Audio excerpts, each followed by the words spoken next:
Alhamdulillah nahmaduhu wa nasta'inuhu wa nastaghfiruhu wa nu'minu bihi wa natawakkalu alayhi wa na'udzu billahi min shururi anfusina wa min sayyiati a'malina man yahdihillahu fala mudilla lahu wa man yudlilhu fala hadiya lahu ونشهد أن لا إله إلا الله وحده لا شريك له ونشهد أن سيدنا ونبينا ومولانا محمدا عبده ورسوله أرسله بالحق بشيرا ونذيرا أما بعد فقد قال الله تبارك وتعالى في القرآن العظيم والفرقان المجيد أعوذ بالله من الشيطان الرجيم بسم الله الرحمن الرحيم إن الله وملائكته يصلون على النبي يا أيها الذين آمنوا صلوا عليه وسلموا تسليما اللهم صل على سيدنا محمد وعلى آل سيدنا محمد المبارك وسلم عليه اللهم صل على سيدنا محمد وعلى آل سيدنا محمد وبارك وسلم عليه اللهم صل على سيدنا محمد وعلى آل سيدنا محمد التي قرنت البركة بذاته ومحياه وتعطرت الأوالم بطيب ذكره ورياه அல்லாஹ்வின் மகத்தான பேரருளால்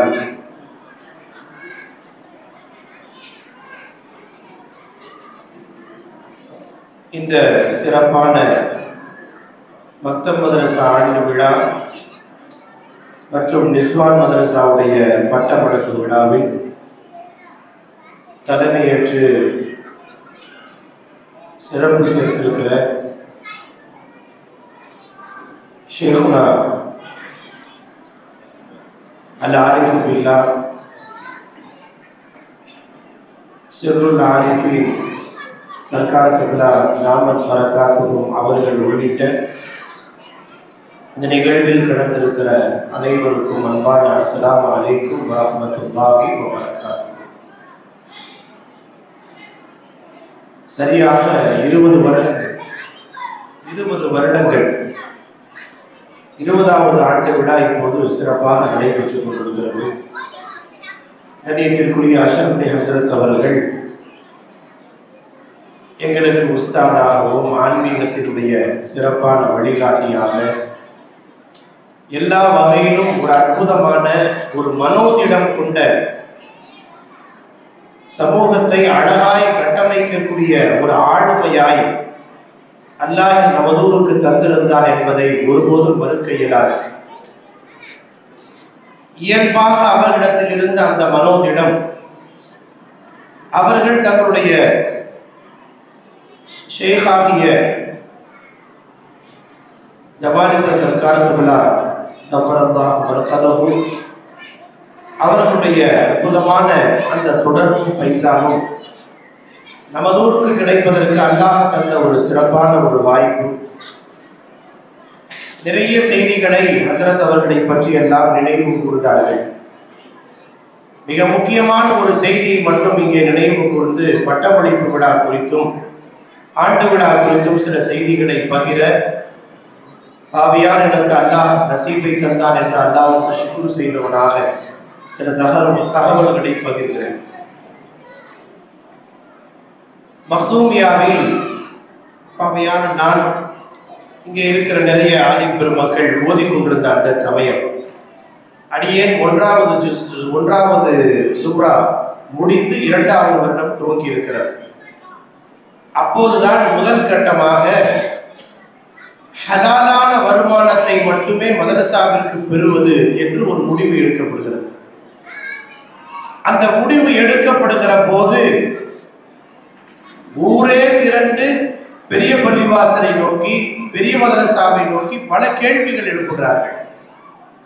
இவ்வளவு நாள இப்போ இதை பத்தி எல்லாம் பேசாம இப்ப என்ன புதுசா வட்டி வேண்டாம், அது வேண்டாம், ஹராம் வேண்டாம், ஹலால் மட்டும்தான் அப்படின்னு தைரியமாக மதரசாவிலே போர்டு போடப்படுகிற போது பலரும் பல கேள்விகளை எழுப்பினார்கள். மதரசாக்களின் மாணவர்கள் ஆங்காங்கே செல்லுகிற போதெல்லாம் என்ன உங்க மதரசால புதுசா இப்போ சிஸ்டம் போட்டிருக்கிறாங்க என்றெல்லாம் பல கேள்விகள் எழுகிற போதெல்லாம் மாணவர்கள் உஸ்தாது பெருமக்களிடத்தில் கூறுகிற போது ஹசரத் அவர்கள் ஒரே ஒரு வார்த்தை அடிக்கடி சொன்னது பாடத்தின் நினைவுக்கு வருகிறது. யார் கேட்டாலும் என் நம்பரை கொடுத்துட்டு நான் பேசிக்கிறேன் அப்படின்னு. யார் கேட்டாலும் மதரசாவிற்கு வரட்டும் அல்லது என்னுடைய நம்பரை கொடுத்துருங்க, நான் அவர்களை பேசிக் கொள்கிறேன் என்று சொல்லி விடுவார்கள். அல்லாஹுவின் அருளால் ஒரு தைரியமாய் ஹலாலை மட்டுமே பேண வேண்டும் என்பதில் ஒரு எடுத்த முடிவில் சற்றும் தயக்கம் இல்லாமல், தடுமாற்றம் இல்லாமல் ஒரு அற்புதமான கட்டமைப்பை மதரசாவில் உருவாக்குவதற்கு அல்லாஹ் அவருடைய ஷேഖின் தொடர்பும் ஃபைசானும் அவர்களுக்கு அல்லாஹ் வழங்கியிருந்த மனோவிடமும் அற்புதமான காரணமாக அமைந்தது என்பதை மறுக்க இயலாது. நிறைய செய்திகள் இருக்கின்றன.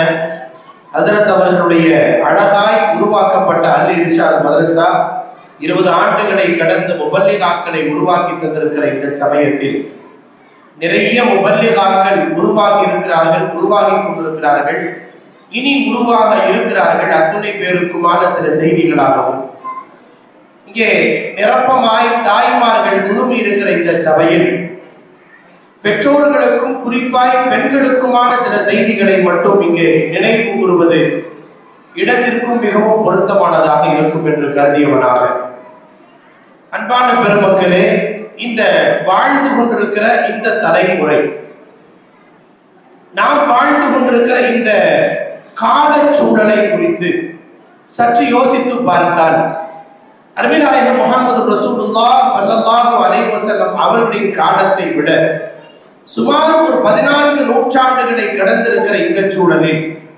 பாவங்கள் எல்லாம் பரவலாகிவிட்ட ஒரு சூழல், ஆபாசம் பரவலாகிவிட்டது, ஹராம்கள் பரவலாகிவிட்டது, பாவத்தை பாவம் என்றே கருதாத ஒரு தலைமுறை உருவாகிவிட்டது. எல்லா தவறுகளையும் அதற்கு ஃபேஷன், நாகரீகம் என்று பெயர் மாற்றம் செய்யப்படுகிறது. ஹராமை ஹலாலாக்குவதற்கு வேறு பெயர்கள் சூட்டப்படுகிறது. முன்பெல்லாம் வட்டியை வட்டி என்று சொன்னது போய் அதற்கு லாபம் என்றோ அல்லது வேறு போனஸ் என்றோ ஏதாவது பெயர் சூட்டி அதை நியாயப்படுத்துகிற ஒரு தலைமுறை உருவாகி இருக்கிற சூழல். அங்கிங்கெனாதபடி போதை கலாச்சாரம் உலகத்தின் பல்வேறு பகுதிகளில், குறிப்பாய் இந்தியாவில், அதுவும் குறிப்பாய் தமிழகத்தில் 7வது 8ஆம் வகுப்பிலே இருந்தே இப்போது போதை கலாச்சாரம் பரவலாக இருக்கிற காலம்.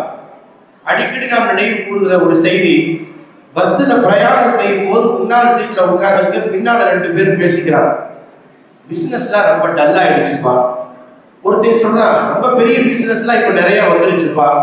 அவன் என்னடா பிசினஸ்ன்னு கேட்கிறான். என்ன பதில் சொல்றான் தெரியுங்களா? நீ ஏதாவது ஒரு ஹையர் செகண்டரி ஸ்கூல் பக்கத்துல பொட்டி கடை வச்சிரு, கல்லூரி பக்கத்துல ஒரு பொட்டி கடை வச்சிரு, நல்லா ஓஹோன்னு புடைக்கலாம் அப்படின்னு சொல்றான். நான் சொல்லுகிற அர்த்தம், பெட்டிக்கடை என்றால் ஏதோ தேங்காய் பருப்பி கடல பருப்பி விற்கிற கடை அல்ல.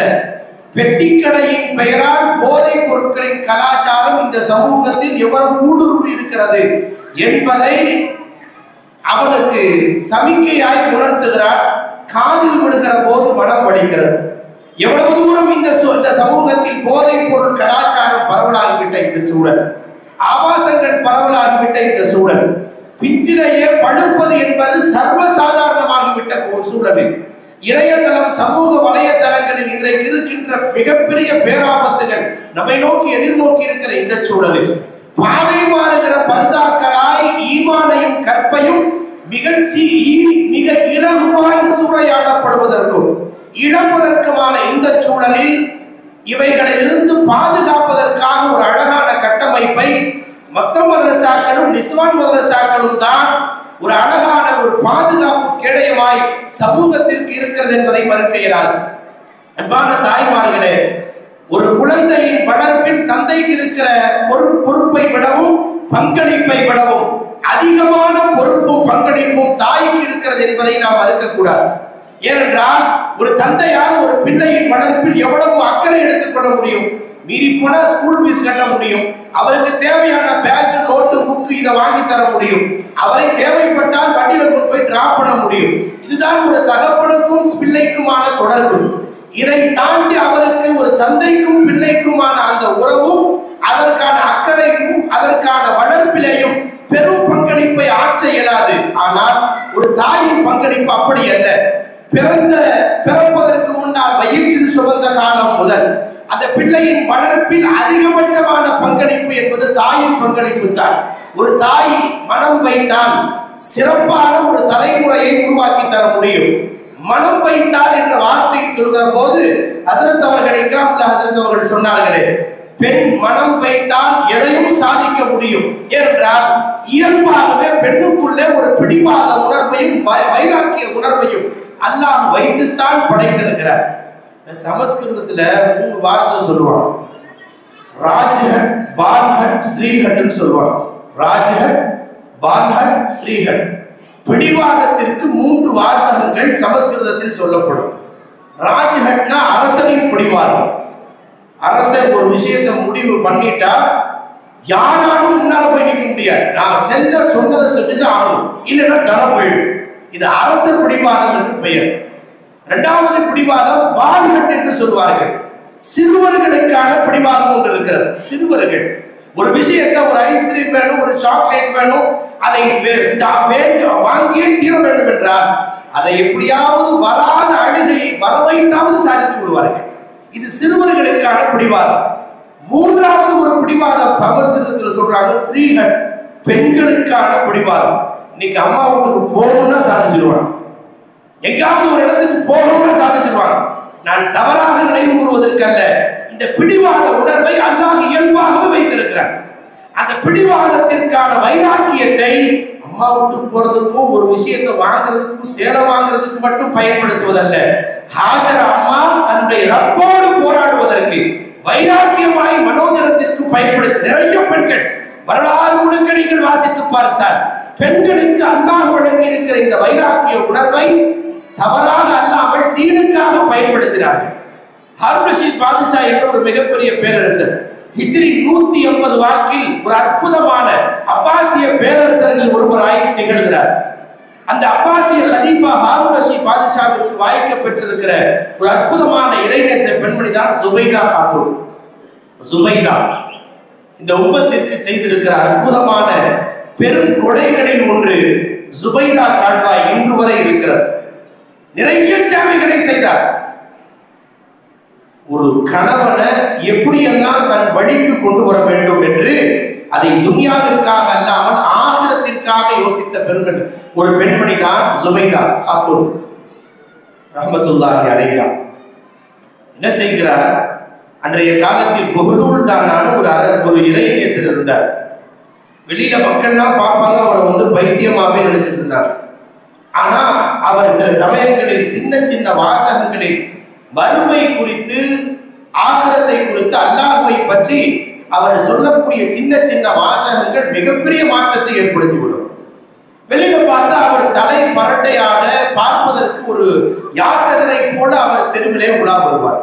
ஹாரூன் ரஷீத் பாதுஷா அப்போதெல்லாம் எங்கோ இருந்த அவரை 1188 பக்தாது நகரத்திற்கு நீங்கள் வாருங்கள் என்று அழைத்து வந்தார். வந்த புஹ்லூல் தானா, எனக்கு எந்த வீடு வேண்டாம், ஆகிரத்தில் எனக்கு சிறப்பான வீடு இருக்கிறது என்று வீடு வாசல்கள் இல்லாமல் ஆற்றோரம் கடலோரம் இப்படியே அவருடைய வாழ்க்கை கிடைக்கிறது. குறிப்பாக அன்றைக்கு இருக்கிற டைகிரிஸ் நதியில் தான் பெரும்பாலும் புஹ்லூல் தானா இருப்பார். அந்த சமயத்தில் பக்தாது மாநகரத்தில் கடுமையான பஞ்சம் ஏற்படுகிறது. கடுமையான பஞ்சம், உணவுக்கு வழி இல்லாமல் மக்கள் தவிக்கிறார்கள். அந்த சமயத்தில் எல்லோரும் சேர்ந்த செல்வந்தர்கள் நிறைய பேர் அவர்களால் இயன்ற உதவிகளை செய்கிறார்கள், சதகாக்களை செய்கிறார்கள். இருந்தவரை பசியை போக்குவதற்கான முயற்சிகள் மேற்கொள்ளப்படுகின்றன. அப்போது புஹ்லூல் தானா என்ற அந்த மாபெரும் இறைநேச பெருந்தகை அவரும் நினைக்கிறார், நானும் ஏன் சார்பா சதக்கா செய்யணும், எல்லோருக்கும் நான் உணவு வழங்க வேண்டும் நினைக்கிறார். கைகளில் ஒன்றும் இல்லை. இருந்தாலும் அவர் இறைநேச பெருந்தகை.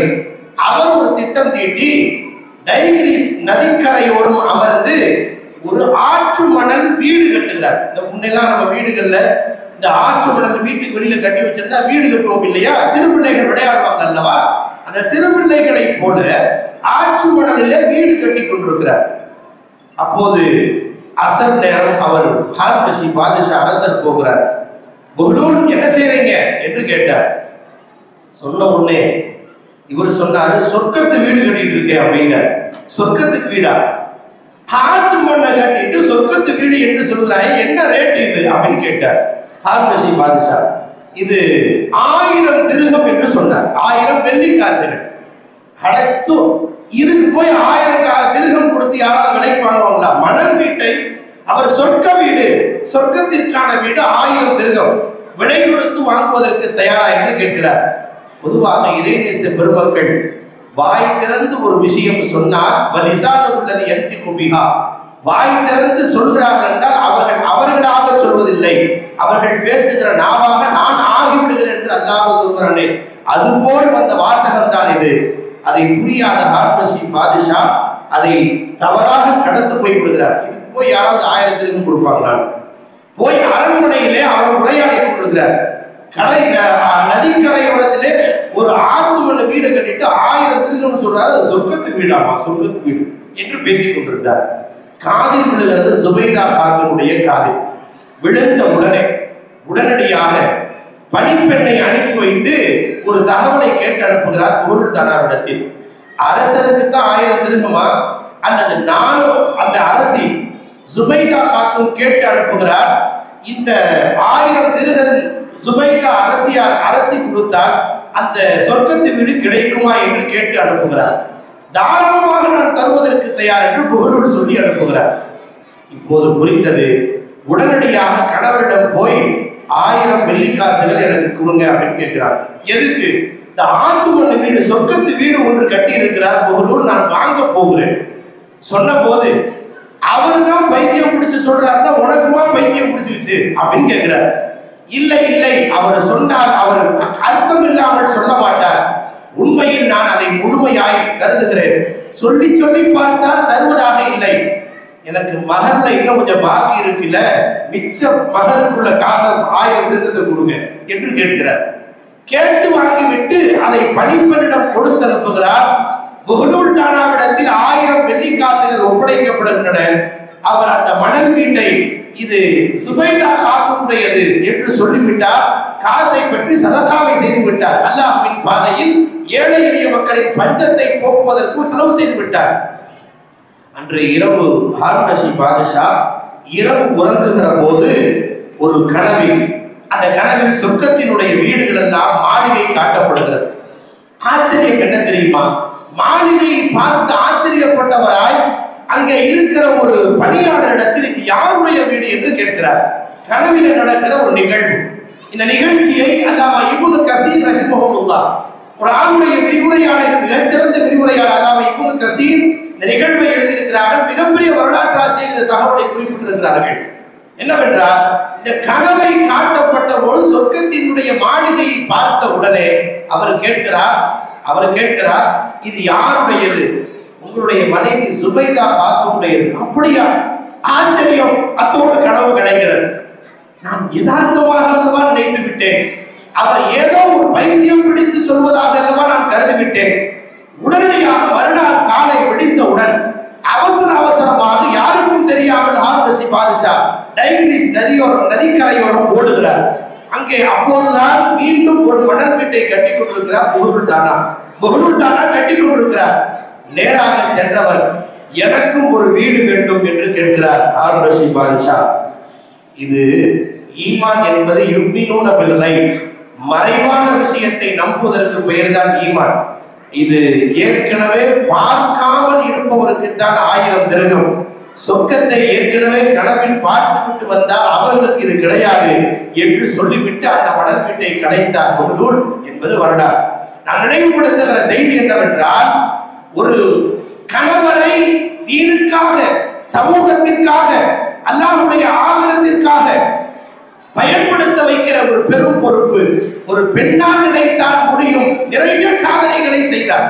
அன்றைய சமயத்தில் சுபைதா காத்தூனுடைய ஒரு மிகப்பெரிய முயற்சியில் தான் ஹாஜிகளுக்காக அரஃபா மைதானம் வரை கால்வாய்கள் தோண்டப்பட்டதாக வரலாறு சொல்கிறது. சுபைதா கால்வாய் என்று இன்றைக்கும் அது பெயர் சூட்டப்பட்டு இன்றளவும் ஓரளவுக்கு அந்த நீரோட்டம் ஓடிக்கொண்டிருக்கிறது. நிறைய சாதனைகளை ஒரு பெண் ஏதோ உலகியல் காரியத்திற்காக நாம் பயன்படுத்தாமல் நினைத்தால் ஆகிரத்திற்காக கணவரை, ஆகிரத்திற்காக தன் குடும்பத்தை சரியான பாதையில் திட்டமிட்டு வகுத்து உருவாக்குவதில் பெண்ணின் பங்களிப்பு என்பது மகத்தானது. அன்பானவர்களே, இன்னொரு பக்கம் ஒரு பெண்ணுக்கு சரியான தீன் கிடைக்க பெறாவிட்டார், ஒரு பெண்ணுக்கு சரியான முறையான பேணுதல் கிடைக்க பெறாவிட்டார், கணவர் எவ்வளவுதான் தீனை பெற்றிருந்தாலும் பிள்ளை வளர்ப்பிலும் இந்த குடும்பத்தினுடைய சீரழிவிலும் ஒரு பெண்ணுடைய பேணுதல் இன்மை என்பது மிகப்பெரிய பாதிப்பை ஏற்படுத்தும். ஒரு வரி மேல சொல்றதா இருந்தா, கணவர் எவ்வளவுதான் பேணுதல் மிக்கவராக இருந்தாலும் மனைவி அதற்கு ஒத்துழைக்காத பெண்ணாக இருந்தார் என்றால் பிள்ளைகள் காபிராக போகுவதற்கு கூட வாய்ப்பு இருக்கிறது. ஏதோ ஒரு குற்றச்சாட்டாக அல்ல, குர்ஆன் ஒரு வரலாற்றை பதிவு செய்திருக்கிறார். ஹஜ்ரத் நூஹ் அலைஹிஸ்ஸலாத்து வஸ்ஸலாம் அவர்கள் 950 வருடங்கள் இல்லா 50 என்று குர்ஆனிலே அல்லாஹ் சொல்கிறானே, 1000 வருடத்தில் 50 வருடங்கள் குறைவு என்று சுமார் 950 வருடங்கள் தொடர்ந்து இந்த சமூகத்திற்கு அல்லாஹ்வையும் ஆகிரத்தையும் அறிமுகம் செய்து வைக்கிறார்கள். அழைப்பு பணியை மேற்கொள்கிறார்கள். சுமார் 70 பேர் மட்டுமே அந்த சமயத்தில் இஸ்லாமை ஏற்றார்கள். ஒரு நீண்ட வரலாறு. ஆனா இவ்வளவு பேரை கொண்டு வந்த நூஹ் நபியினுடைய 3 பிள்ளைகளில் ஒரு பிள்ளை காபிராகி போகிறார். ஆச்சரியமாக இருக்கிறதா? ஊருக்கெல்லாம் சொல்லி தான் பிள்ளைய மறந்திருப்பாங்களா? ஒரு நபி அல்ல. தன் பிள்ளைக்கு எவ்வளவோ சொன்னார்கள். அல்லாஹ்வை பற்றி, மறுமையை குறித்து எவ்வளவு சொல்ல முடியுமோ தன் பிள்ளைக்கு நிரப்பமாக சொல்லுவார். சொல்லி முடிச்சுட்டு வெளியில போவாங்க. அந்த தாய் வருவார்.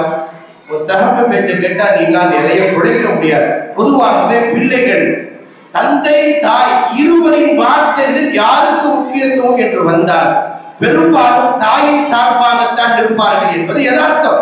ஏனென்றால் அதிகம் பங்களிப்பும் அதிகமான கருணையையும் அதிகமான அக்கறையையும் சிறுபிராயத்தில் இருந்த எடுத்தவர்கள் அந்த தாய் என்பதால் 2 பேர் கருத்து முரண்பட்டால் ஒரு பிள்ளை பெரும்பாலும் தாயின் வார்த்தைக்கு முக்கியத்துவம் தருகிற யதார்த்தம் இருப்பதால் மணிக்கணக்கில் உட்கார்ந்து பேசி ஆகிரத்தை பத்தி அவருக்கு நினைவூட்டி விட்டு செல்வார்கள். அந்த தாய் வருவாள்.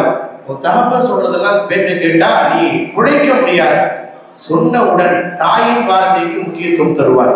இப்படியே காலம் கடந்து கடைசியாக காபிராகவே மூழ்கடிக்கப்படுகிற ஒரு சூழல் ஏற்பட்ட தகவலை குர்ஆன் சொல்கிறது என்றால் நமக்கு என்ன தகவல்? குர்ஆன் ஒரு நிகழ்ச்சியை சொல்கிறது என்றால் அது ஏதோ ஒரு நிகழ்வாக, அது ஏதோ ஒரு கதையாக படித்து செல்வதற்கல்ல. ஒரு நிகழ்வு குர்ஆனில் சொல்லப்படுகிறது என்றால் பின்னால் வருகிற கியாமத் வரை வருகின்ற அனைத்து தலைமுறையினருக்கும் அதில் பாடம் இருக்கிறது. கணவன் மனைவி இருவரில் பெண் மார்க்கத்திற்கு ஒத்துழைக்காத ஒரு சூழல் ஏற்படுமையானால் பிள்ளைகளை முறையான தர்பியத்தில் வளர்த்தெடுக்க முடியாது என்கிற ஒரு செய்தியை அல்லாஹ் ஜல்லஷானஹு தஆலா நூஹ் நபியின் வரலாற்றின் மூலம் இந்த சமூகத்திற்கு ஒரு பாடத்தை புகட்டுகிறார். எனவே அன்பானவர்களே, ஆண் பெண் என்று இருவர் வருகிற போது பிள்ளைகளின் பங்களிப்பில் பெண்ணுடைய பங்களிப்பு என்பது மகத்தானது. உலக வரலாற்றில் மூசா அலைஹிஸ்ஸலாத்தினுடைய நிகழ்வை யோசித்து பாருங்கள். மூசா அலைஹிஸ்ஸலாம் ஒரு மூசா பிறக்கக்கூடாது என்பதற்காக ஆயிரக்கணக்கான குழந்தைகளை ஃபிரௌன் கொன்றொழித்தார். யுதபிஹூன அப்னாஅஹும் வயஸ்தஹயூன நிசாஅஹும். எல்லா ஆம்பளையும் நாட்டில் எகிப்து நகரத்தில் ஒரு ஆண் பிள்ளை பிறக்கக்கூடாது. எந்த ஆண் குழந்தை எனக்கு எதிராக பிறந்து விடுமோ என்பதற்காக இருக்கிற ஒவ்வொரு ஆண் குழந்தையையும், ஒரு வீட்டில் குழந்தையின் சத்தம் கேட்கிறது என்றால் யாருங்கே வெளியில கொண்டு வாங்க, ஆண் குழந்தையா பெண் குழந்தையா என்று சோதிக்கப்படும். பணியாட்களால், அரண்மனை பணியாளர்களால் சோதிக்கப்படும். ஆண் குழந்தையாக இருந்தால் இருகூறாக வெட்டப்பட்டு கொடுக்கப்படும். இந்த அளவுக்கு ஒரு கொடுங்கோலனாய் ஃபிரௌன் திகழ்ந்த செய்தியை குர்ஆன் சொல்கிறது. அப்படிப்பட்ட ஃபிரௌன் ஒரு ஆம்பளை பிள்ளை தன்னுடைய எதிராக வந்து விடுவார் என்பதற்காக இருக்கிற ஆண் குழந்தைகளை எல்லாம் ஒன்று குவிக்கிறாரே. ஆனா அல்லாஹ்வுடைய திட்டம் என்ன தெரியுமா? எந்த ஆம்பளை புள்ள பிறக்க கூடாதுங்கிறதுக்கு இவ்வளவு செஞ்சானோ அது ஆம்பளை பிள்ளைய அதே பிறவுடைய கையாலேயே அல்லாஹ் வளர்க்க வைத்தார். இது அல்லாஹ்வுடைய மகத்தான வல்லமை. இந்த பிள்ளை வளர்ப்பில் யார் பிறக்க கூடாது என்பதற்கு இவ்வளவு குழந்தைகளை குறை செய்தானோ அந்த பிள்ளையை பிறவுடைய வளர்ப்பு மகனாகவே அல்லாஹ் வளர வைத்தார். அந்த வளர்ப்பு மகனாய் வளருகிற போது அவ்வப்போது ஏற்படுகிற ஒவ்வொரு பிரச்சனையிலேயும் முழுமையாய் அந்த பிள்ளையை பாதுகாப்பதில் முதன்மையான பங்களிப்பு பிறவுடைய மனைவி ஆசியா அம்மையாருக்கு தான் சார்ந்தது. எவ்வளவு விஷயங்கள் நடந்தது. குழந்தையை அவர் தூக்குகிற போது எடுத்த எடுப்பிலேயே அந்த பிள்ளையை குத்தி கொலை செய்யலாம் என்று வாளை உருவுகிற போது ஆசியா அம்மா தான் சொன்னான், குர்ரத்து ஐனின் லீ வலக், நமக்கு தான் ஆம்பளை பிள்ளை இல்லையேங்க, இந்த புள்ள ஒரு ஆம்பளை பிள்ளையா இருந்துட்டு போட்டுமே. மனைவி சொல்லை தட்ட முடியாமல் ஃபிரௌன் பின்வாங்கினார். குர்ரத்து ஐனின் லீ வலக், நமக்கும் உமக்கும் ஒரு கண்குளிர்ச்சியான குழந்தையாக இருக்கட்டும். வாய் திறக்காமல் சரி என்று ஒப்புக்கொண்டார். பிள்ளை வளர்கிறது. வளர்கிற சமூகத்தில் அந்த பிள்ளையினுடைய விளையும் பயிர் முளையிலேயே தெரியும் என்று சொல்வார்களே. இந்த பிள்ளை வளர்கிற போது இயல்பாகவே அல்லாஹ் ஜல்ல ஷானஹு தஆலா மூசா அலைஹிஸ்ஸலாத்தினுடைய சுபாவம் எதையும் நேர்த்தியாக அணுகுற அந்த அணுகுமுறையும் அவர்களுக்கு நபித்துவம் பின்னால் வழங்கப்பட இருந்ததால் அவர்கள் வளர்கிற போதே அற்புதமான ஒரு சமயோசித உணர்வோடு வளர்ந்தார்கள். ஒரு நேரம் வந்தது, தஃசீர்கள் எழுதியிருக்கிறார்கள், குழந்தையை தூக்கி கொஞ்சிக் கொண்டிருக்கிறான் ஃபிரௌன். மூசா அலைஹிஸ்ஸலாம் தூக்கி கொஞ்சிக் கொண்டிருக்கிற வளர்ப்பு தந்தையாகிய ஃபிரௌனுடைய தாடியை பிடித்து இழுக்கிறார். இழு என்றால் சாதாரண இழுவல்ல, அந்த இழுத்த இழுப்பிலே கடுமையான வலி ஏற்படுகிறது. இவனுக்கு புரிந்தது, இது சாதாரண பிள்ளையினுடைய வலி அல்ல, சாதாரண பிள்ளையினுடைய பாதிப்பு அல்ல, இது என்னை கொலை செய்ய பிறந்த குழந்தையாக இருக்குமோ என்று அவனுக்கு மீண்டும் சந்தேகம் எழுகிறது. உடனடியாக அந்த பிள்ளையை மீண்டும் கொலை செய்யலாம் என்று கத்தியை உருவினான். அப்போது ஆசியா அம்மையார் மீண்டும் வந்து, ஏங்க இப்படி நினைக்கிறீங்க, அந்த பிள்ளைங்கன்னா கையில் தூக்கணும்னா கொஞ்சம் போது சில சமயங்கள்ல தாடியை பிடிச்சு இருக்கிறதுனா சாதாரண விஷயம், இதை போய் நீங்க பெருசுப்படுத்துறீங்களே என்று சொன்னார்கள். இல்ல இல்ல, இந்த பிள்ளையை பார்த்தா எனக்கு டவுட் வருது. திரும்பவும் சொன்னார், இந்த பிள்ளை சாதாரண பிள்ளை தாங்க, வேண்டாம் உங்க டவுட்டை கிளியர் பண்றதுக்கு ஒரு ஐடியா சொல்றேன். ஒரு தட்டுல பேரிச்சம்பழத்தை வைங்க, கருப்பு பேரிச்சம்பழத்தை வைங்க, இன்னொரு தட்டுல அடுப்பு கரிய நெருப்பு கங்காக நெருப்பு பற்ற வைத்து கங்கு வைங்க. பிள்ளைகள் பொதுவாக எது பளிச்சு மின்னுதோ அதை தான் போய் தொடும். அது சிறு பிள்ளைத்தனம். இந்த பிள்ளை உண்மையிலேயே பேரித்தம்பழத்தை எடுத்தது என்றால் அந்த பிள்ளை சமயோசிதமான குழந்தை. நீங்க நினைக்கிற மாதிரி ஏதாவது பாதிப்பை ஏற்படுத்தலாம். ஏதோ பளிச்சென்று பளபளவென இன்றுகிற ஒரு பொருளை தொடுகிறது என்றால் அது சிறுபிராயத்தின் சிறுபிள்ளைத்தனம் தான் என்று புரிந்து கொள்ளுங்கள். சோதனை வைக்கப்படுகிறது. ஒரு தட்டில நெருப்பு கங்கும் இன்னொரு தட்டிலே பேரித்தம்பழமும் வைக்கப்படுகிறது. நேராக போன குழந்தை அல்லாஹ் இயல்பிலேயே நுபுவத்தினுடைய பாக்கியத்திற்கு தேர்வு செய்யப்படுகிற குழந்தை அல்லவா, நேராக போய் பேரித்தம்பழத்தை தான் தொட இருந்தது. அல்லாஹ் ஜிப்ரீல் அலைஹிஸ்ஸலாத்து வஸ்ஸலாம் அவர்களை அனுப்பி நெருப்பு கங்கிலே கைகளை வைக்க வைத்தான். அதை எடுத்து நாவில் போட்டதால் தான் அந்த கொன்னல் என்கிற அவருடைய பேச்சில் ஒரு தடுமாற்றம் ஏற்பட்டதாக குர்ஆனுடைய விரிவுரையில் சொல்லப்பட்டிருக்கிற ஒரு செய்தி. நான் நினைவுபடுத்துகிற செய்தி என்னவென்றால், ஒரு பிள்ளையின் வளர்ப்பில் குறிப்பாய் பிரம்மாண்டமாக உலகமே பயந்து கொண்டிருந்த எகிப்து நகரத்தினுடைய மிகப்பெரிய கொடுங்கோழன் ஃபிரௌன், உலகத்தில் ஹிட்லருக்கு நிகராக முசோலினிக்கு நிகராக எவ்வளவோ சர்வாதிகாரிகள் இருக்கலாம், ஃபிரௌனை விட உலகம் ஒரு மிகப்பெரிய சர்வாதிகாரியை பார்க்கவே இல்லை.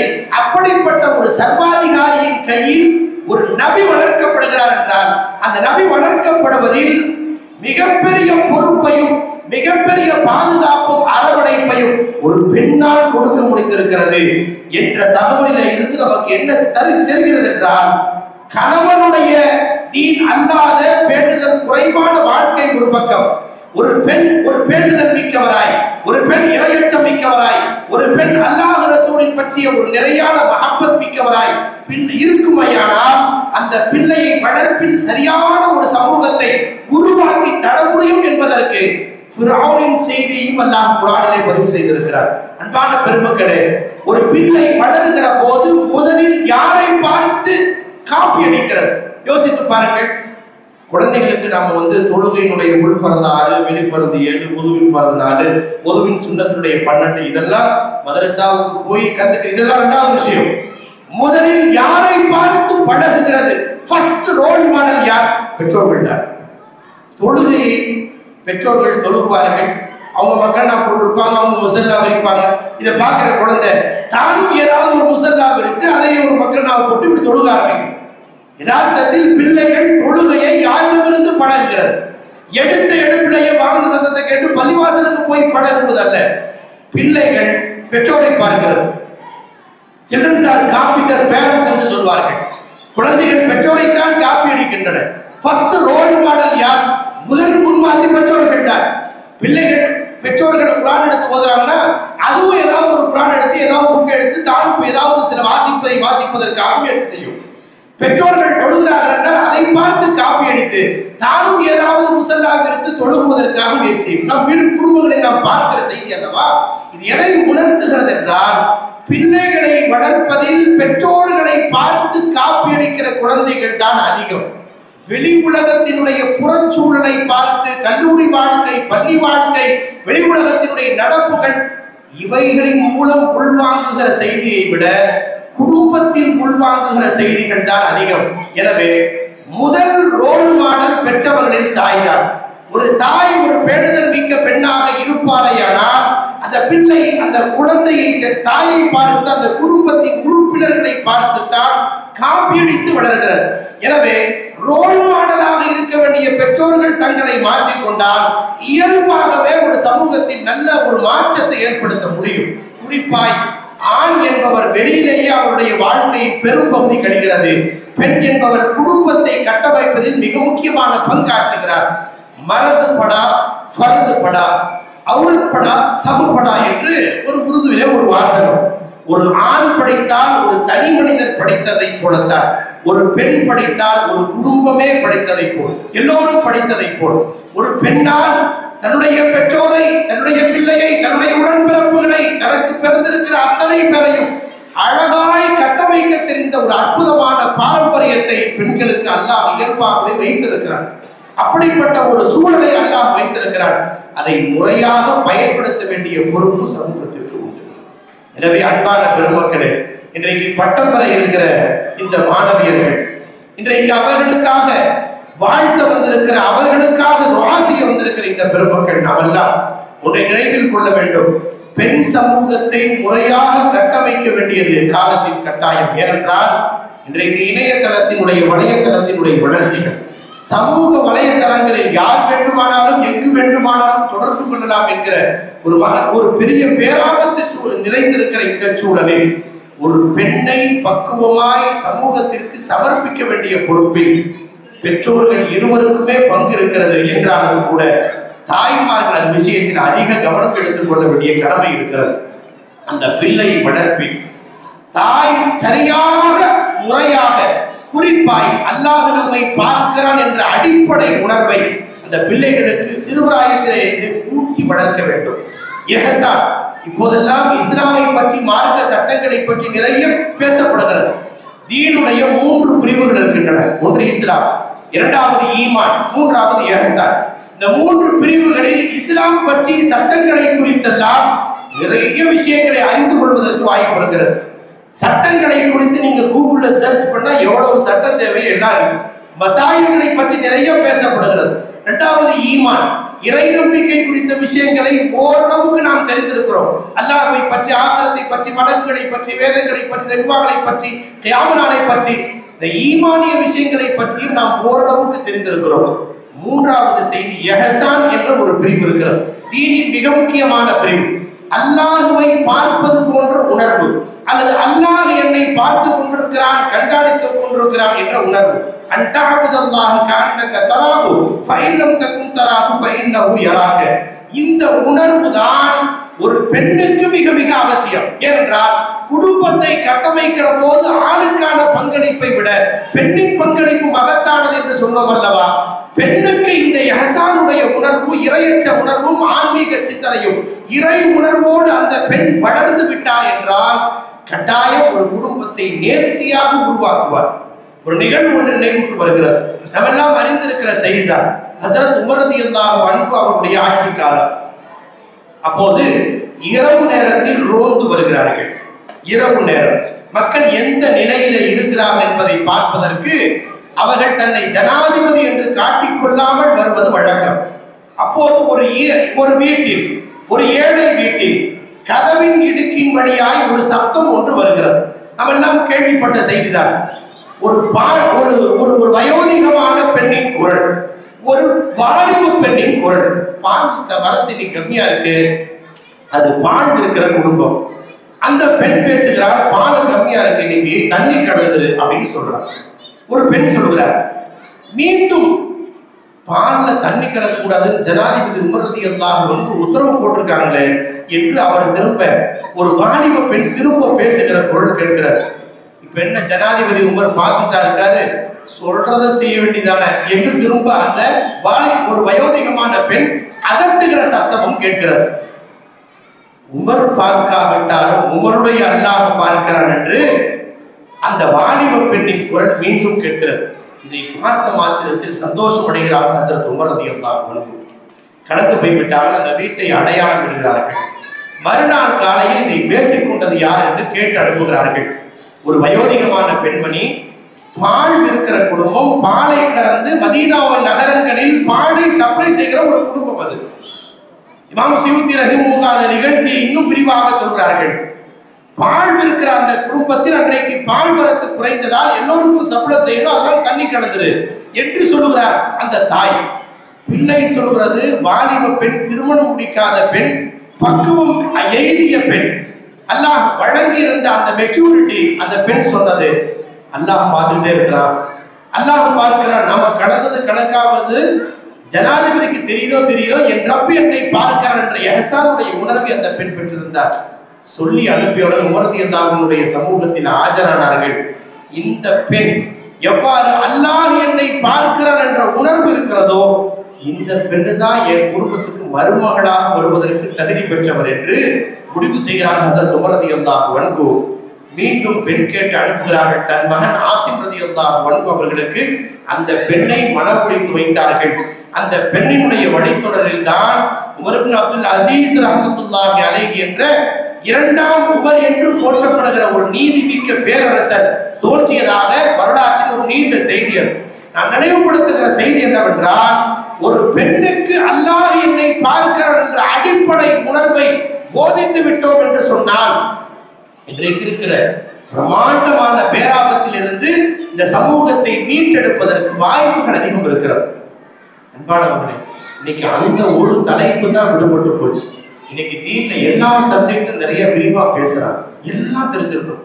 குர்ஆனுடைய ஒரு தலைப்பு ஆன்மீகம் என்கிற இறையச்ச உணர்வு என்கிற அந்த உணர்வு இருக்கிறது, இந்த சமூகத்தில் போதிக்கப்படாமல் அல்லது அது பற்றி கவனக்குறைவாகவே நாம் காலம் கடந்து கொண்டே இருக்கிறோம்.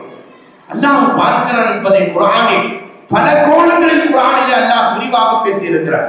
ஒவ்வொரு வார்த்தைகளையும் யோசித்து பார்த்தால் அல்லாஹ் நம்மை கண்காணிக்கிறான் என்பதை எப்படி எல்லாம் சொன்னா இந்த உம்மத்திற்கு புரியுமோ, ஒரு சாதாரண பாமரனுக்கு புரிகிற வகையில் அல்லாஹ் குர்ஆனில் பாடம் நடத்தி இருக்கிறார். அல்லாஹ் அக்பர். குர்ஆனின் ஒரு நிகழ்வு, ஓரிரு இடங்கள்ல இன்னல்லாஹ் கான அலைக்கும் ரகீபா, அல்லாஹ் உங்களை கண்காணிச்சிட்டு இருக்கிறான் இப்படியும் அல்லாஹ் சொல்றான். இன்னொரு இடத்தில் அல்லாஹ் ஜல்ல ஷானஹு தஆலா, நீங்க 3 பேர் இருந்தா 4வது அல்லாஹ் இருக்கான், மாமின் நஜ்வா ஸலாஸத்தின் இல்லா ஹுவ ராபியுஹும் இப்படியும் அல்லாஹ் சொல்றான். வலா ஹம்ஸத்தின் இல்லா ஹுவ சாதிஸுஹும் 5 பேர் இருந்தால் 6வதாக இருக்கிறான் இப்படியும் அல்லாஹ் சொல்றான். குர்ஆனுடைய ஓரிடத்தில் அல்லாஹ் ஜல்ல ஷானஹு தஆலா அல்லாஹ்வின் பார்வை, கண்காணிப்பு இந்த உம்மத்தில், இந்த சமூகத்தில் ஒவ்வொருவரையும் எவ்வளவு நேர்த்தியாய் கண்காணிக்கிறான் என்பதை புரிய வைக்கும் முகமாய் ஒரு உதாரணத்தை அல்லாஹ் ஜல்ல ஷானஹு தஆலா சொல்றான். இப்போது இந்த ஏரியாவில் நீங்க இட்டேரியிலிருந்து மற்ற ஏரியாக்கள்ல எத்தனை மரங்கள் இருக்கிறது என்பதை நம்மால் கணக்கிட முடியுமா அல்லது கணக்கிட்டு பார்த்ததுண்டா? யோசிக்கிறதுக்கே நேரம் இல்லை. சரி, ஒவ்வொரு நம் வீடுகளில் இருக்கிற ஒரு பூச்செடியோ ஒரு மரமோ அந்த மரத்தில் எத்தனை இலைகள் இருக்கிறது என்பது நமக்கு தெரிந்ததா? இல்லை. அது பற்றி நாம் யோசிப்பதற்கு நேரம் இல்லை. மொத்த இந்தியாவில், ஏன் தமிழகத்திலோ இந்தியாவிலோ எவ்வளவு காடுகள் இருக்கிறது, எவ்வளவு மரங்கள் இருக்கிறது, அந்த மரத்தில் எவ்வளவு இலை இருக்கிறது யோசிக்க முடியுமா? அகில உலகத்தையும் நீங்க கற்பனையில கொண்டு வாங்க. உலகம் முழுக்க எவ்வளவு மரம் இருக்கிறது, அந்த மரத்தில் ஒவ்வொரு இலை இருக்கும். எந்த ஃபாரஸ்ட் ஆபீசருக்கும் அவன் காட்டுல எத்தனை மரம் இருக்குன்னு எனக்கு தெரியாது. ஒரு தோராயமாக சொல்வதுண்டு. நான் நினைவுபடுத்துகிற செய்தி, உலகம் முழுக்க எவ்வளவு மரம் இருக்கிறதோ, எவ்வளவு செடி இருக்கிறதோ, எவ்வளவு சின்ன சின்ன கொடிகள் இருக்கின்றனவோ, அந்த ஒவ்வொரு மரத்திலும் எத்தனை இலை இருக்கிறதோ அந்த இலைகள் விடுவது கூட எனக்கு தெரிகிறது என்று அல்லாஹ் சொல்றார். உலகத்தில் ஒவ்வொரு மரத்தின் இலைகளை கூட அல்லாஹ் கண்காணித்துக் கொண்டே இருப்பதாய் குர்ஆனிலே அல்லாஹ் சொல்லி இருக்கிறார். இதெல்லாம் எதுக்கு? சும்மா உதாரணப்படுத்தி சொல்வதற்காக மட்டுமா? அல்லாஹ்வின் கண்காணிப்பில் தான் நம்முடைய ஒவ்வொரு நேரமும் காலமும் கழிந்து கொண்டே இருக்கிறது. இந்த அடிப்படை உணர்வு மட்டும் இந்த பிள்ளைகளுக்கு ஊட்டப்பட்டு வளர்க்கப்பட்டார்.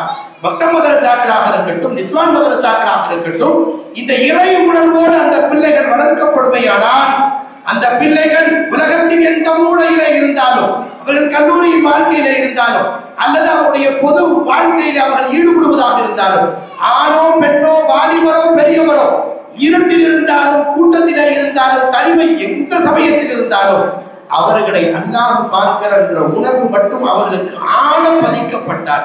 எஹசான் என்ற அந்த உணர்வு மட்டும், ஆன்மீக சிந்தனை மட்டும் அவருடைய கல்விலே பதிக்கப்படுமையானால் பாவச்சூழலில் இருந்து பாதுகாக்கப்படுவதற்கு இதைவிட வேறு வழிகாலையும் ஏற்படுத்தி தர முடியாது என்பது மட்டும் திண்ணம்.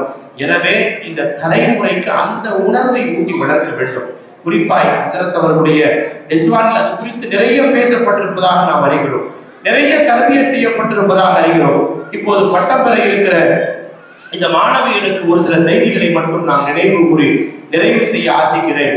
அன்பான மாணவியர்களே, பட்டம் பெற இருக்கிற மாணவியர்களே, நீங்கள் இர்ஷாத் என்கிற அந்த மதரசாவினுடைய இந்த மதரசாவின் வெளியில இருந்து வருகிற போது ஒன்றை நினைவில் வையுங்கள். 3 ஆண்டு காலங்கள் உங்களுக்கு நிறைய தர்பியா போதிக்கப்பட்டது.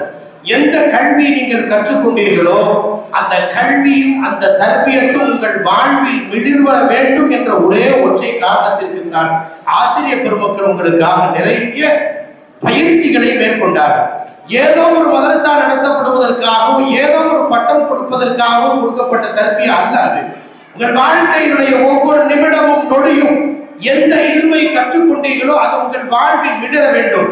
எப்படி மிளிர வேண்டும் என்றால், நான் இந்த இர்ஷாத் மதரசால போதனை நீங்க வாய்த்திருந்து சொல்லக்கூடாது, நீங்கள் வாய்த்திருந்து சொல்லக்கூடாது. உங்கள் செயல் உங்களை அடையாளப்படுத்த வேண்டும். உங்கள் செயல் உங்களை அடையாளப்படுத்த வேண்டும். கண்ணியத்திற்குரிய உஸ்தாத் அடிக்கடி சொல்லுவாங்க, நீ அத்தர் பூசிருக்கேங்கிறத நீ சொல்லக்கூடாதுப்பா.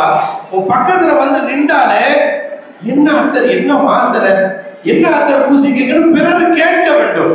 அப்படியானால் உங்களுடைய பரிமாற்றம், நீங்கள் பிறந்த வீட்டிலோ புகுந்த வீட்டிலோ நீங்கள் நடந்து கொள்ளக்கூடிய உங்களுடைய செயலை பார்த்தால், உங்களுடைய பேணுதலை பார்த்தால், உங்களுடைய இறையச்சத்தை பார்த்தால், யாருமா உனக்கு கற்றுக் கொடுத்தா, ஏன் இப்படி என்ன இவ்வளவு பேணுதலா இருக்கு அப்படின்னு கேட்கணும். வாய் திறந்து அதன் பிறகுதான் நீங்கள் அல் இர்ஷாத் என்ற மதரசாவையே நீங்கள் ஞாபகப்படுத்த வேண்டும். நான் இந்த மதரசாவில் போதினேன் என்பதை உங்கள் வாயால் சொல்வதை காட்டிலும் உங்கள் செயல் நிரூபிக்க வேண்டும். அதுதான் மதரசாவிற்கான சிறந்த முகவரியாக, சிறந்த அற்புதமான அறிமுகமாக இருக்குமே தவிர, நான் இன்னாரிடம் இந்த மதரசாவில் போதினேன் என்பதை அதை வாயால் சொல்வதிலே சிறப்பு ஏதும் இல்லை. அதை அந்த ஆசிரியர் பெருமக்களோ நிர்வாக பெருமக்களோ ஓதி கொடுத்த அவருடைய பொறுப்பாளர்களோ அதை எதிர்பார்க்கவும் இல்லை. நம்முடைய செயல் நிரூபிக்க வேண்டும். நம்முடைய ஒரு செயல், நம்முடைய ஒரு பாவ செயல், நம்முடைய ஒரு தடுமாற்றம், இதை பார்க்கிற போது யாருமா உனக்கு ஓதி கொடுத்தா, நீயே இப்படி நடந்துகிற என்று சொன்னால், ஓதி கொடுத்த ஆசிரியர் பெருமக்கள் பொறுப்பாளர்களின் முகத்தில் கரியை பூசியதாக ஆகும். அல்லாஹ் காப்பாற்றுவனாக. எந்த இல்மை கற்றுக்கொண்டோமோ அந்த கல்வி அவருடைய வாழ்க்கையின் எல்லா தளத்திலேயும் நிறைவாக அமலில் இருக்க வேண்டும் என்ற ஒற்றை காரணத்திற்கு தான் உங்களுக்கு இவ்வளவு பெரிய சனது விழாவை நடத்தி இவ்வளவு செலவுகள் செய்யப்பட்டு சிறப்பான முயற்சியோடு உங்களை கட்டமைக்கப்பட்டு சமூகத்தில் சமர்ப்பிக்கப்பட இருக்கிறது. பிறந்த வீட்டில் ஒரு சில காலங்கள் நீங்கள் வாழப் போகிறீர்கள். புகுந்த வீட்டில் வாழப்போகிற இந்த சமூக இந்த தலைமுறையில் உங்களுக்கு சரியான ரோல் மாடல் முஹம்மது ஸல்லல்லாஹு அலைஹி வஸல்லம் அவர்களும் அவருடைய அற்புதமான மனைவியர்களும் தான். உங்களுக்கு ரோல் மாடல் வேறு யாரும் இல்லை. இந்த சமூகம் யாரையோ ரோல் மாடலா வச்சிருக்கு. அல்லாஹ் பாதுகாக்கணும். இன்றைக்கு சீரியல் கலாச்சாரம் பரவலாகிவிட்ட ஒரு சூழல். நான் அடிக்கடி நினைவுபடுத்துகிற செய்தி, ஆண்கள்லாம் வெளியில போயிடணும், அவங்க வியாபாரம் பிசினஸ் வடக்க போறது தெற்க போறது இப்படி நம்முடைய லைஃப் ஸ்டைல் போயிடுச்சு. ஆனால் அந்த பெண்களுக்கான சூழல் என்பது காலையில பிரேக்ஃபாஸ்ட் முடிஞ்சிருச்சு, மதியம் லஞ்ச் வரைக்கும் இடைப்பட்ட நேரம் எதில் கழிகிறது என்று யோசிச்சு பாருங்க. ஒன்று ஃபோனை பார்ப்போம், யூடியூப்பை பார்ப்போம், ஸ்டேட்டஸ் பார்ப்போம், அல்லது சீரியல்கள் எதையாவது ஒன்றை நாம் பார்த்து கொண்டே இருப்போம். சீரியல்கள் ஒரு காலம் ஒரு குறிப்பிட்ட நேரத்தில் ஒளிபரப்பு செய்யப்பட்ட காலங்கள்லாம் கடந்து விட்டது. எப்போது வேண்டுமானாலும் பார்க்கலாம், எதை வேண்டுமானாலும் பார்க்கலாம் என்கிற அளவுக்கு சீரியலுடைய வளர்ச்சி. போதா குறைக்கு முன்பெல்லாம் இத்தனை மணிக்கு ஒரு ஒளிபரப்பு, அதை மட்டும்தான் பார்க்க முடியும் இருந்துச்சு.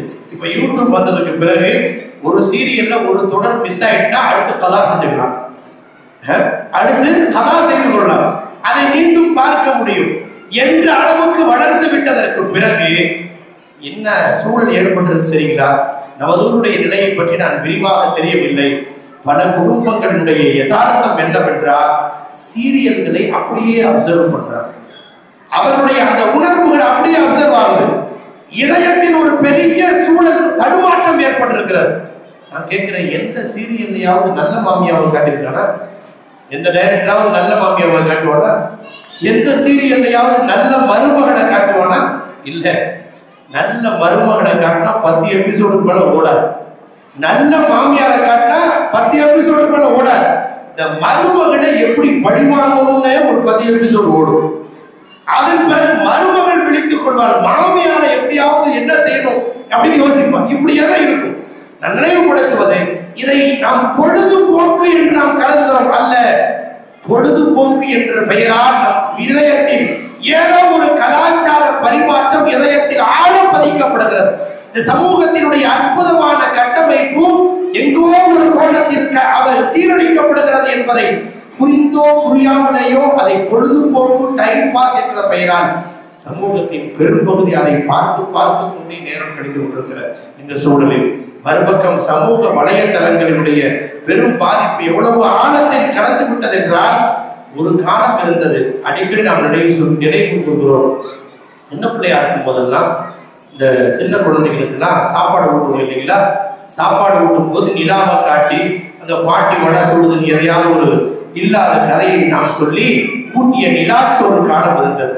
அப்புறம் டிவியை பார்த்து நம்ம டிவி சீரியலை காமிச்சு விளம்பரத்தை காமித்து இப்படி ஊட்டிய காலம் இருந்தது. இப்போதெல்லாம் பிள்ளைகள் ஊட்டப்படும் என்றால் அதுக்கு ஒரு யூடியூப்ல ஏதாவது ஒரு வீடியோ போட்டு கையில கொடுத்துட்டு எவ்வளவு வேண்டாலும் ஊட்டலாம் என்ற காலம் இருக்கிறது. நாம் அந்த பிள்ளைகள் எதை பார்க்கிறார்கள், எதை உள்வாங்குகிறார்கள் என்பதை பற்றி சற்றும் கவனம் இல்லாமலேயே இந்த தலைமுறை போய் கொண்டிருக்கிறது. உண்மை யதார்த்தம் இது. இதில் பல கசப்புகளும் உண்டு. பிள்ளைகளின் வளர்ப்பு விஷயத்தில் அன்பை காட்டிலும் செல்லம் கொடுக்கிற ஒரு தலைமுறை உருவாகிவிட்டது. மிகப்பெரிய பேராபத்து. அன்பு என்பது வேறு, செல்லம் என்பது வேறு. இரண்டுக்கும் வித்தியாசம் தெரியாமல் காலம் கடந்துகிறோம். Love is different from pampering என்று சொல்வார்கள். அன்பு என்பது வேறு, செல்லம் என்பது வேறு. 5:30 மணி ஆச்சு, என்ன தூங்க? 10 வயசு பையனை அடிச்சு எடுத்துட்டு ஃபஜ்ர் தொழுதுட்டு வா. ஃபஜ்ர் தொழுகாம உனக்கு என்ன வேலை? இதுக்கு பேர் அன்பு. பாவம் பையன் 10 மணி வரைக்கும் ஹோம்ஒர்க் பண்ணிட்டு இருந்தான், தூங்கட்டுங்க, அப்புறம் எந்திரிச்சு கலா செஞ்சுக்கிட்டோம். இதுக்கு பேர் செல்லம். இந்த செல்லம் மிகப்பெரிய ஆபத்து. வளரும் தலைமுறையினரை பாவத்திற்கு நாமே அடித்தளம் விடுவதாக பொருள். அன்பு என்பது வேறு, செல்லம் என்பது வேறு. இன்றைக்கு ஒரு காலம் இருந்தது, நம்முடைய பிள்ளைகள் வளர்கிற போதெல்லாம் வீட்டுல 4 பிள்ளைங்க 5 பிள்ளைங்க வச்சிருப்போம். அதனால ஒருவரை அடித்தால் அடுத்தவர் தர்பியாவை பெறுகிற ஒரு சூழல் இருந்தது. வீட்டுல இருக்கிறது 1 அல்லது 2. இந்த 1 கண்ணே கண்ணன் வளர்க்கிறதுனால அவர்களுக்கு கூடுதலாய் அன்புக்கு பகரமாய் செல்லம் கொடுத்து வளர்ப்பதால் பெரும்பாலும் அந்த பிள்ளை பிள்ளைகளின் வளர்ப்பில் ஆகிரத்து விஷயத்தில் ஏதோ ஒரு குறை ஒவ்வொரு குடும்பங்களிலும் நடந்து கொண்டே இருக்கிறதே. இதை யார் கவனிக்காமல் வளர்த்து கொண்டிருக்கிறோமோ, பிள்ளைகள் ஒரு சமயம் வரலாம், அல்லாஹ் நம்மை பாதுகாப்பானாக. எந்த பெற்றோர் அந்த பிள்ளைகளை உருவாக்கி வளர்த்து ஆளாக்கினார்களோ, பிள்ளைகள் பெற்றோரை உதறுகிறார்கள் என்றால் அவர்களுக்கு சிறுபிராயத்தில் போதிக்கப்பட வேண்டிய முறையான தர்பியாவை நாம் கொடுக்க தவறி இருக்கிறோம் என்பது பொருள். இந்த பிள்ளைகளை இந்த வளர்த்திருக்கிற வாலிபர்களுக்கும் நாம் நினைவுபடுத்துகிற ஒரு செய்தி, கமா ததீனும் துதான், நீங்க எப்படி நடந்துக்கிறீங்களோ அப்படித்தான் நீங்க ரிப்ளையை பெற முடியும். முற்பகல் செய்யும் பிற்பகல் விளையும் என்று சொல்வார்களே, அதுபோல்தான் நாம் பெற்றோர்களை முறையாக கவனித்துக் கொள்கிற ஒரு அற்புதமான தலைமுறையினராய் நாம் வாலிபத்தில் இருப்போமையானால் நமக்கும் ஒரு வயோதிகம் வருகிற போது நம் பிள்ளைகள் அப்படி ஒரு தலைமுறையினராய் நம் கட்டாயம் இருப்பார்கள். பிர்ரு ஆபாஅக்கும் தபர்ருக்கும் அப்னாஉக்கும். அருமைநாயகம் முஹம்மது ரசூலுல்லாஹ் ஸல்லல்லாஹு அலைஹி வஸல்லம் சொன்னார்கள், உங்கள் பெற்றோர்களுக்கு சரியான உபகாரம் செய்யுங்கள். சரியான உபகாரம் செய்கிற முறையில் அவர்களை பார்த்து வளர்த்தெடுங்கள். அப்படி உருவாக்கிட்டா நமக்கும் ஒரு வயோதிகம் வரும் அல்லவா, நமக்கும் நரைமுடி வரும் அல்லவா, நமக்கும் தள்ளாத ஒரு பருவம் வரும் அல்லவா. அப்போது அந்த பிள்ளைகள் சரியாக கவனித்துக் கொள்வார்கள். அப்படி வளர்க்க தவறினால், அப்படி அவர்களை பார்த்து உருவாக்க தவறிவிட்டோம் என்றால் இப்படி உருவாகிவிடும் தெரியுமா? அல்லாஹ் பாதுகாக்கணும். இந்த மதரசாக்களை, நிஸ்வான்களை அது பற்றி கவனிக்காத ஊர்களின் நிலை என்ன தெரியுங்களா? கலிமா கூட தெரியாத ஒரு ஜெனரேஷன் உருவாகிவிடுது. அல்லாஹ் பாதுகாக்கணும். நான் பல நேரங்களில் ஜனாசாக்களின் மதரசாக்கள் மஸ்ஜித்ல ஜனாசாக்கள் வருகிற போது தொழ வைப்பதற்கு முன்னால் நான் கவனிப்பதுண்டு. சொந்த தகப்பனை கூட்டிட்டு வந்து ஜனாசாவை வச்சுட்டு மகன் போய் வெளியில் நிற்பான். ஏண்டா உன் தகப்பன் தானே கேட்டா, எனக்கு சுத்தமா இல்லை, தொழுக தெரியாது. கேவலம். சொந்த தகப்பனுக்கு ஒரு குழுவாவை ஓத தெரியாத, சொந்த தகப்பனுக்கு ஒரு ஜனாசாவை கூட தொழுது துஆ செய்ய தெரியாத ஒரு தலைமுறையை அந்த பெற்றோர்கள் உருவாக்கி வைத்து விட்டு சென்றால் மறுமையில் என்ன பலனை பெறப் போகிறார்கள்? சாலிகான குழந்தையை, நமக்காக ஒரு துஆ செய்கிற குழந்தையை உருவாக்க வேண்டும் என்றால் அதற்கு மத்த மதரசாக்கள் சிறப்பாக கட்டமைக்கப்பட வேண்டும். அந்த விஷயத்தில் கவனக்குறை மிகப்பெரிய ஆபத்து. ஒரு சொந்த தகப்பனுக்கும் தாய்க்கும் நமக்கு எவ்வளவோ எந்த பிள்ளையை வளர்க்கிற போதும் தகப்ப என்ன நினைக்கிறான் தெரியுங்களா?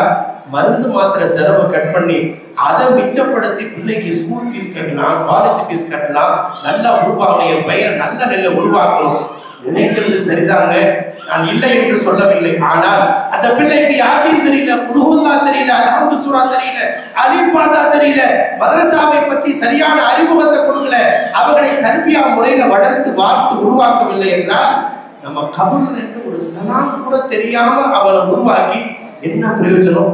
அதற்காக நீங்கள் இவ்வளவு நாம் அர்ப்பணித்து என்ன பலனை நாம் பெறப்போகிறோம்? ஆகிரத்தில் ஒரு கால் எங்களை உருவாக்கணவங்க தொழுகை பத்தி சரியா சொல்லித்தரல, அதை பெருசுப்படுத்திக்கல, அதனாலதான் நாங்க இப்படி குற்றவாளியா வந்து நிக்கிறோம் அப்படின்னு சொல்லிட்டு எங்களுக்கு என்ன தண்டனையோ அதை விட டபுள் மடங்கு எங்களுக்கு கொடு என்று சொல்லுவதற்கு வாய்ப்பு இருப்பதாய் குர்ஆன் சொல்லக்கூடிய செய்தி. அல்லாஹ் நம்மை பாதுகாப்பானார். அன்பானவர்களே, இந்த பிள்ளைகளை மிகப்பெரிய சாலிகீன்களாய் குறிப்பாய் அல்லாஹ்வை பற்றியும் ஆகிரத்தை பற்றியும் என்ன தேவை வந்தாலும் அல்லாஹ்வின் சமூகத்தில் மட்டுமே கேட்டு பெற வேண்டும் என்ற அடிப்படை உணர்வில் உருவாக்கி தர வேண்டியது காலத்தின் கட்டாயம். குதுப்தீன் பக்தியார் காக்கி ரஹ்மத்துல்லாஹி அலைஹி அவர்களே அவருடைய தாயார் அப்படி உருவாக்கியதாய் வரலாற்றில் ஒரு செய்தி உண்டு.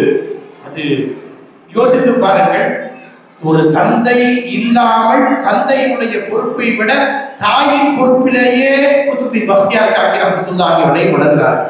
ஒவ்வொரு தேவை வருகிற போதும் குறிப்பாய் உணவு தேவைக்காக அவங்க அம்மா என்ன செய்வாங்கன்னா, ஒவ்வொரு நேரத்துக்கும் சாப்பாடு நேரம் வந்துருச்சுப்பா, 2 ரக்காத் தொழுகு, அல்லாஹ்ட்ட கேளு, அல்லாஹ் உனக்கு கொடுப்பான் அப்படின்னு சொல்லுவான். இந்த பிள்ளையும் எப்போதும் போல 2 ரக்காத்தை தொழுது முடிப்பதற்குள்ளாக 2 ரொட்டிகளை கொண்டு வந்து எப்போதும் சாப்பாடு சாப்பிடுகிற இடத்திலே கொண்டு வந்து தாய் வைத்து விடுவாள். தொழுது முடித்து ரப்பே எனக்கு ரொட்டி கொடு, எனக்கு சாப்பாடு வேணும் என்று சொல்லிவிட்டு போய் பார்த்தால் அங்கே ரொட்டி இருக்கும். அந்த பிள்ளையின் இதயத்தில் அந்த தாய் பதிய வைத்தார். எப்படி பதிய வைக்கிறார்? கொடுப்பதெல்லாம் அல்லாஹ். जो कुछ भी मिला है वो तुझसे मिला है, जो कुछ भी मिलेगा वो तुझसे ही मिलेगा. எதுவெல்லாம் எனக்கு கிடைத்திருக்கிறது ரப்பே உன் மூலம் தான் கிடைத்தது, இனி என் வாழ்க்கையில் எதுவெல்லாம் கிடைக்குமோ அது உன்னால் தான் கிடைக்கும் என்ற அடிப்படை உணர்வை அந்த தாயார் அப்படியே பதித்து பதித்து அதே உணர்விலேயே வளர்ந்தார். காலங்கள் கடந்து அல்லாஹ் கொடுக்கிறான், அல்லாஹ்விடம் தான் கேட்டு பெற வேண்டும் என்ற உணர்வில் வளர்ந்த அந்த பெருமகனார் மிகப்பெரிய இறைநேசராக மாறுகிறார். டெல்லி மாநகரத்தினுடைய ஆகப்பெரிய ஆளுமைகளில் ஒருவராய் குதுப்தீன் பக்தியார் காக்கி ரஹிமஹுல்லாஹ் உருவாகிறார். டெல்லி மாநகரத்தினுடைய மிகப்பெரிய பேரரசர் அன்றைக்கு சுல்தான் ஷம்சுத்தீன் இல்துமிஸ் அவருடைய போதனையை கேட்பதற்கு ஏதோ ஒரு மூலையில் அமர்ந்து அரசராக அல்லாமல் ஒரு அடிமையை போல், ஒரு சாதாரண மாணவரை போல் பாடம் பயின்ற வரலாறு உண்டு. அப்படிப்பட்ட குதுப்தீன் பக்தியார் காக்கி ஒரு நாள் அவர்கள் மாணவர்களுக்கு முரீதிகளுக்கு பாடம் நடத்துவதற்கு அமர்ந்திருக்கிறார்கள். அவருக்கு சந்திக்க வெளியூர்ல இருந்து வந்த ஒரு மாணவர் பக்கத்துல வந்து வெள்ளி காசுகள், திருகங்கள், வட்ட வட்டமா நாணயங்களை கொண்டு வந்து அவருக்கு அன்பளிப்பாக சமர்ப்பித்தார். அந்த சமயம் பார்த்து குதுப்தீன் பக்தியார் காக்கி ஒது செய்ய சென்றிருந்தார்கள். குதுப்தீன் பக்தியார் காக்கி ரஹிமஹுல்லாஹ் அவர்களுடைய 5 வயதிற்கும் குறைவான ஒரு சிறுவர், ஒரு மகனார். அவர் அந்த பக்கம் அப்படியே வந்தார். இப்போது முசல்லாவிலேயே வெள்ளி நாணயங்கள் வைக்கப்பட்டிருக்க திருகம் ஒது செய்வதற்கு குதுப்தீன் பக்தியார் காக்கி போயிருந்தாங்க. வந்தவர் இந்த வட்ட வட்டமா இருக்கிறத புதுசா பார்க்கிறார். மகனார் இதுவரை அப்படி ஒரு விஷயத்தை பொருளை பார்த்ததே இல்லை. குழுமை இருக்கிற மாணவர்களிடம் கேட்கிறார், இது என்ன அப்படின்னு கேட்டார். முரீதுகள்லாம் சொன்னாங்க, இதுக்கு பேர் திருகம். திருகம்னா என்னன்னு கேட்டார். திருகம்னா ஒரு நாணயம் என்று சொன்னார்கள். இதுக்கு புரியல, இது எதுக்குன்னு கேட்டார். அந்த சிறுவர் கேட்டார், இது எதுக்குன்னு கேட்டார். அவங்க சொன்னாங்க, இதை என்ன சொல்லி எதுக்குன்னு கேட்டா என்ன பதில் சொல்றது? யோசிச்சு பார்த்துட்டு சொன்னாங்க, இது இருந்தா தான் சாப்பிட முடியும் அப்படின்னு சொன்னாங்க. இது இருந்தா தான், காசு இருந்தா தானே சாப்பிட முடியும் அப்படின்னு சொன்னாங்க. உடனே அந்த சின்ன சிறுவரின் வாயிலிருந்து என்ன வார்த்தை வந்து தெரியுங்களா? அஸ்தக்ஃபிருல்லாஹ், இது இருந்தா தான் சாப்பிடுறதுன்னா அப்ப அல்லாஹ் எதுக்கு இருக்கிறான்னு கேட்டான். அல்லாஹ் எதுக்கு இருக்கிறான்? கொடுப்பவன் உணவளிப்பவன் அல்லாஹ் இருக்கிற போது இது எதுக்குன்னு கேட்டான். பதில் சொல்வதற்கு வழி இல்லாமல் விக்கித்து போனார்கள் மாணாக்கர்கள், சீடர்கள்.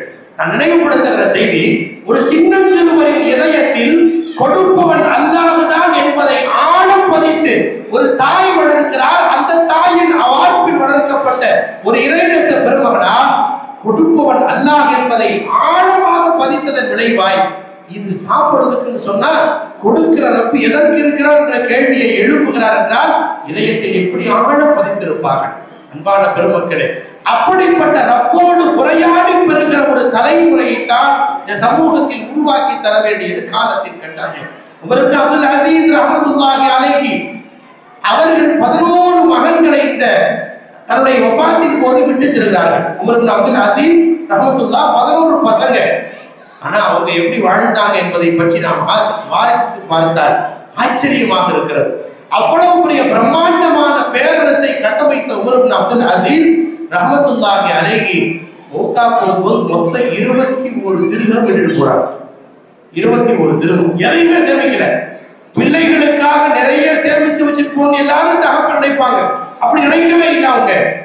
கடைசி நேரத்தில் சில பேர் வந்தார்கள், கேட்டாங்க, உங்க பிள்ளைங்களுக்கு எதுவுமே சேமிக்காம போறீங்களே, இப்படி மௌத்தா போற நேரம் வந்துருச்சே, உங்களுடைய வயோதிகை இப்படி தளர்ந்துருச்சே.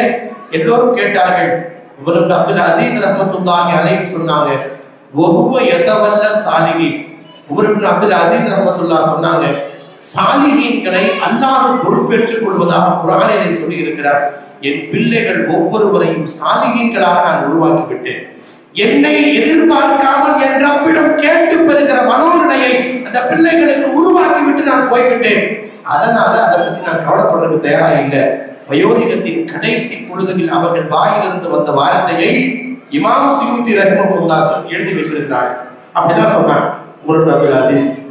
அப்போது ஹிஷாம் இப்னு அப்துல் மலிக் கூட பிள்ளைங்களுக்கு ஏதாவது சேர்த்து வச்சா தானே நம்ம பிள்ளைங்க நம்மளை மதிப்பாங்க, காசு பணம் இருந்தா தானே எல்லாரும் மதிப்பாங்க என்று எல்லோரும் ஒரு கான்செப்ட் இருக்கும் பாருங்க. காசு இருந்தா தான் நம்ம பிள்ளைங்க கூட நம்மளை மதிக்கும். அப்படி நினைக்கவே இல்லை. அதன் பிறகு ஆட்சி பொறுப்புக்கு வருகிறார் ஹிஷாம் இப்னு அப்துல் மலிக்.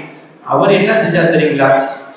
உமர் இப்னு அப்துல் அசீஸ் ரஹ்மத்துல்லாஹ் மௌத்தா போகும்போது இருந்த 21 திருகம், கஃன் செலவுக்கு 10 திருகம் போக 11 திருகத்தை 11 பிள்ளைகளுக்கு பிரித்து கொடுத்தால் ஆளுக்கு 1 திருகம். நம்முடைய புரிதலுக்கு சொல்றதா இருந்தா அத்தாவோட சொத்து ஆளுக்கு 1 ரூபா கிடைச்சு, வெறும் 1 ரூபா, வெறும் 1 ரூபா கிடைக்குது. ஹிஷாம் இப்னு அப்துல் மலிக் ஆட்சி பொறுப்புக்கு வந்து அவருக்கும் 11 பிள்ளைகள் பிறக்கிறது. அவர் என்ன செஞ்சாரு, பிள்ளைங்களுக்கு நிறைய ப்ராப்பர்ட்டி வாங்கணும், நிறைய சொத்து சேர்த்தணும் அப்படின்னு நினைச்சாரு. என்னவோ நிறைய சொத்துக்களை சேமித்தார். அவருடைய வஃபாத்தின் போது 11 லட்சம் திருகம் விட்டு சென்றார். 11 லட்சம். எல்லா பிள்ளைகளுக்கும் பிரிச்சு கொடுக்கும் போது ஒவ்வொரு பிள்ளைக்கும் 1 லட்சம் திருகம் கிடைக்குது. ஒவ்வொருத்தருக்கும் 1 லட்சம் ரூபான்னு வச்சுக்கோங்க. எல்லாம் இமாம் சுயூத்தி ரஹிமஹுல்லாஹ் 20 வருடத்திற்கு பின்னால் அப்படி ஒரு டேர்னிங் பாயிண்ட், ஒரு திருப்பு முனை. என்ன நடந்தது தெரியுங்களா? இப்போ உமர் இப்னு அப்துல் அசீஸ் ரஹ்மத்துல்லாஹ் சொன்னாங்க, என் பிள்ளைகளை சாலிகான விட்டுட்டு போறேன், அந்த சாலிகான பிள்ளைகளை என் ரப்பு பார்த்துக் கொள்வான், அவனிடம் நான் ஒப்படைத்து விட்டேன், சாலிகான பிள்ளைகளை அல்லாஹ் பொறுப்பேற்றுக் கொள்வான் என்று சொன்னார்களே. விளைவு என்ன தெரியுங்களா?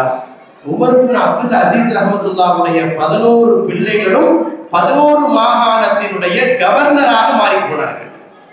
இந்த ஆளுக்கு 1 லட்சம் விட்டுட்டு போனார் பாருங்க, ஆளுக்கு 1 லட்சம் சொத்து சேர்த்து வச்சுட்டு போனார் பாருங்க. ஹிஷாம் இப்னு அப்துல் மலிக்குடைய பிள்ளைகள் 11 பேரும் 11 பள்ளிவாசல்ல பிச்சை எடுத்துட்டு இருந்தாங்க. அப்படியே தலைமுறையை அல்லாஹ் மாற்றினான். எதை நாம் போதிக்க வேண்டும், எதை அவர்கள் இதயத்தில் பதிய வைக்க வேண்டும் என்பதை குறித்த ஒரு புரிந்துணர்வு இல்லாத ஒரு தலைமுறை உருவாக்கப்படுவது மிகப்பெரிய பேராபத்து. அல்லாஹ் ஜல்ல ஷானஹு தஆலா இதை உணர்ந்து வாழ்வதற்கு தௌஃபீக் செய்வானாக. பட்டம் பெற இருக்கின்ற இந்த மாணவிகளின் வாழ்வை சிறப்பாய் இந்த சமூகத்திற்கு சிறப்பான சாலிகீன்களாய் அடையாளம் காணப்படுவதற்கும், இந்த மதரசாவினுடைய கண்ணியத்தை எல்லா வகையிலும் பாதுகாத்து அவர்களை ஒரு சிறந்த முன்மாதிரியாக அமைய பெறுவதற்கும், பெற்றோரும் ஆசிரியர் பெருமக்களும் கண்குளிரும் பிள்ளைகளாய் உருவாகி அவர்கள் வாழ்வதற்குமான தௌஃபீகை அருள் புரிவானாக. வஆஹிரு தஅவானா அல்ஹம்துலில்லாஹி ரப்பில் ஆலமீன்.